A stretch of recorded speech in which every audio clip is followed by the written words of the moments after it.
गोर लगै छी अपना सबके मिथिला संस्कार पर स्वागत करै छी। एकटा कनिया के परिछन दै छी, से सुनू। दुअरे पे एलै दुल्हनिया परिछने चलू हे बहिना। दुअरे पे एलै दुल्हनिया परिछने चलू हे बहिना।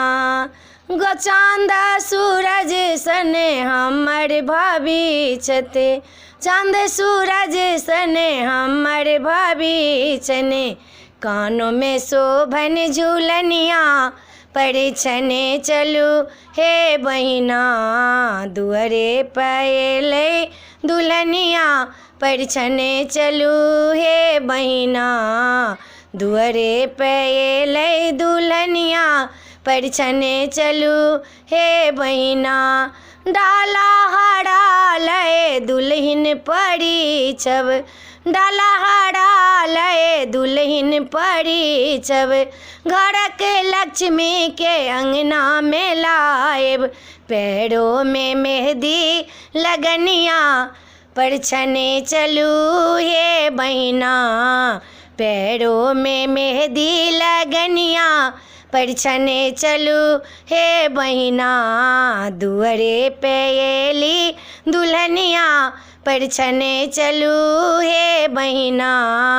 दुअरे पे एली दुल्हनिया परिछने चलू हे बहिना।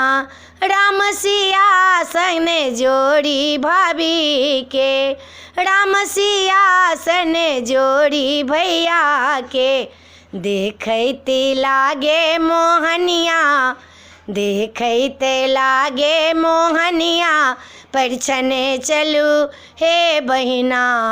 दुअरे पे एली दुल्हनिया परिछने चलू हे बहिना।